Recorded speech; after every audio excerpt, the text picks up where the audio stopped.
Hello, আমি সুস্মিতা। আজকে যে রেসিপিটা তোমাদের সাথে শেয়ার করব সেটা হচ্ছে মাংসের চপ। তবে এই মাংসের চপ করতে গিয়ে আমাকে কিন্তু ভীষণ বেগ পেতে হয়েছিল আজকে। তো সেটা আমি পরে বলছি।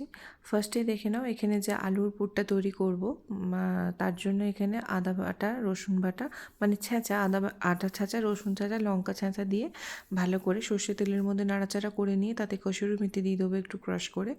আর তারপরে সেটাকে নাড়াচাড়া করে নিয়ে সেদ্ধ করা আলুটা আছে সেটাকে স্ম্যাশড করে নিয়ে এই মশলাটার সাথে ভালো করে মিশিয়ে নিয়ে স্বাদ মতো নুন দিয়ে মিশিয়ে নিলে কিন্তু আমার আলুর পুরটা তৈরি হয়ে যাবে। তো ব্যাপারটা হচ্ছে যেটা, যে ছেলের সামনে এক্সাম, নেক্সট উইক থেকে এক্সাম স্টার্ট বলে ওকে পড়াতে বসেছিলাম। আর পড়াতে পড়াতে রাত 10:30 বেজে গেছে। সেটা আমার মাথায়, মানে সেটা আমার দেখা সম্ভব হয়নি সেই সময়। তো তারপরে যখন পড়ে উঠছি দেখছি 10:30 বাজছে। আর সকাল থেকেই মাথায় ছিল যে মাংসের চপ খাবো। তো সেই জন্য মানে ওই আর কি, মাথায় বসে গেলে যা হয়।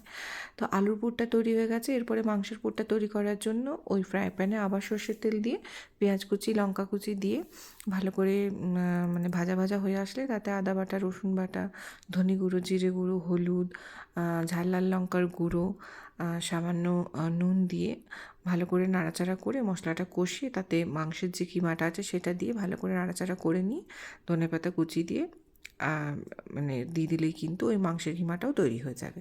আর তোমরা যদি মাংসের কিমার টেস্টটা একটু অন্যরকম করতে চাও তাহলে অন্য কিছু মশলাও দিতে পারো। আমি এগুলো ইউজ করেছিলাম। হ্যাঁ, তো ব্যাপারটা হচ্ছে ছেলেকে তো পড়াশোনা করিয়ে তো তারপরে তো তাকে খাবার দাবার খাইয়ে তাকে শুতে পাঠিয়ে দিয়েছি। কিন্তু ওই যে মাথায় ঢুকে গেছে না সকাল থেকে যে মাংসের চপই খাবো। তো সেই জন্য বুঝতেই পারছো, কিছু করার নেই। তারপর এরকম একটা ইয়াম্মি রেসিপি সকাল থেকে মাথায় ঘুরছে। তো আমিও সেই জন্য ভাবলাম, যখন এত তাড়াহুড়ো করে করছি আমি একটু ভিডিওটা ভাই কেন করবো না।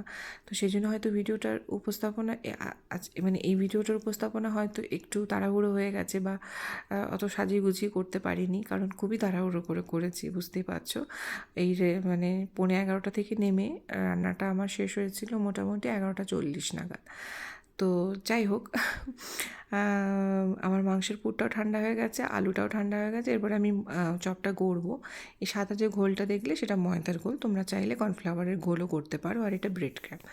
আচ্ছা, বলে রাখি আমি না তাড়াহুড়ো করতে গিয়ে 3-4টে সিটি পড়ে গেছিলো। তো আলুগুলো না বেশ নরম হয়ে গেছিলো, মানে সেদ্ধটা। একটা জিনিস মাথায় রাখবে, এই ধরনের চপ টাইপের জিনিস গড়তে গেলে কিন্তু আলুটা বেশি সেদ্ধ করলে হবে না, মানে একদম নরম হয়ে যাবে এরকম নয়। তো মোটামুটি 2টো সিটি দিলেই মোটামুটি হয়ে যাবে। এক্ষেত্রে আমার 3-4টে সিটি পড়ে গেছিলো। তো এই চপটা গড়তে গিয়ে আমাকে বেশ ভালো মতন বেগ পেতে হয়েছে। তো যাই হোক, অ্যাট লাস্ট আমি সাকসেস হয়েছিলাম, বেশ ভালোভাবে চপগুলো গড়তে পেরেছিলাম। তো আমি এই চপগুলোকে কর্নফ্লাওয়ারের এই ময়দার ঘোলের মধ্যে ডুবিয়ে দুবার করে কোট করেছিলাম, ঠিক আছে। তাতে কি হয়, এই সমস্ত চপগুলো একটু খাস্তাও হয়, মুচমুচে হয়, আর ওপরে কোটিংটাও একটু শক্ত হয়। তো যেহেতু আমার হাতে টাইম ছিল না, আর এই চপের গরম মানে যে গড়েছিলাম সেটাও বেশ নরম নরম হয়েছিল, ডাইরেক্ট তেলে দিলে কিন্তু চপগুলো আমার ভেঙে যেত, গোটা গোটা থাকতো না। আর সেই জন্য আমার হাতে সময়ও ছিল না বলে 15 মিনিটের জন্য চপগুলো গড়ে পরে আমি 15 মিনিটের জন্য ডিপ ফ্রিজে রেখে দিয়েছিলাম। তোমাদের হাতে টাইম থাকলে তোমরা 1 ঘন্টার মতন এমনি নর্মাল ফ্রিজে রাখতে পারো, ঠিক আছে। তবে এই ধরনের চপ তৈরি করলে কিন্তু ফ্রিজে রেখেই তারপরে তেলে দিও, তাহলে কিন্তু ভালো হবে। তো আমার 4টে এরকম বড় বড় শেপের মানে চপ হয়েছিল। ব্যাস 15 মিনিট পরে বার করে ডুবন্ত তেলে ভেজে নিয়েছিলাম লাল লাল করে, ব্যাস তৈরি হয়ে গেছিলো মাংসের চপ। মনের ইচ্ছেও পূর্ণ হলো বাবা, আর খেয়েও শান্তি। এর সাথে আমরা একটু শুকনো মুড়ি আর স্যালাড রেখেছিলাম। তো তোমরাও কিন্তু এই পুরো প্রিপারেশনগুলো তৈরি করে রেখে ফ্রিজের মধ্যে রেখে দিতে পারো, গেস্ট আসার কথা থাকলে। গেস্ট আসবে আর গরম গরম ভেজে দেবে স্যালাডের সাথে, সসের সাথে, তাহলে কিন্তু অতিথি আপ্যায়নও হবে, আর তাদের ভালো মন্দও খাওয়ানো হবে, আর নামও করানো হবে, তাই না।